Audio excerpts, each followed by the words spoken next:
assalaamu calaykum wargelin muhiim ah ma tahay arday u baahan inuu barto farqurxinta iyo shuruucdeeda iyo sidoo kale saxiixyada. Haddaba haddii jawaabtaada haa tahay, waxaa si rasmi ah noogu furmay diiwaangelinta gruubkii 14-aad ee online-ka, waana casharo duuban oo sharxan oo shuruucda wataan, kuwaas oo ay horey uga aflixeen kumanaan arday Soomaaliyeed ee joogo daafaha dunida. Dabcan korsadan waxa ay socon doontaa insha allahu tacaala muddo ku siman 2 bilood oo keliya.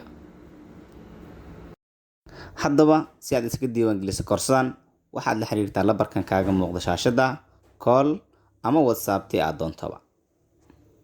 Korsadan waxaan ku qaadan doonaa by whatsapp group, taas oo ay kugu diyaarsiin macallimiin ku takhasusta hawshan oo ka sixi doona cashar walba aad qaadato sax iyo khalad tii uu noqdaba.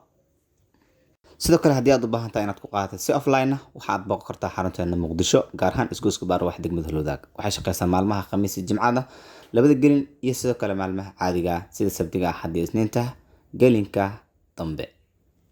Dhamaadka koorsada waxaa si free ah ku heli doontaa buuggan idin muuqda ee farqurxinta. Dabcan waa buug u diyaarsan in lagu baraatikeeyo farqurxinta.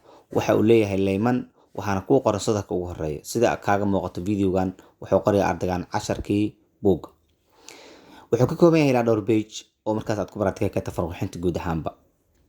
Ugu dambeyn, markii aad dhamayso farqurxinta, waxaad si awood ah u yeelan doontaa inaad sameyso saxiixaaga iyo saxiixyada kale, maadaama aad baratay shuruucdii farta. Dabcan farta iyo saxiixan waa lamaan oo kala maarmaan. Labadaas muuqaalkan saaxiibadaada si ay ugu faa'iideystaan. Mahadsanid.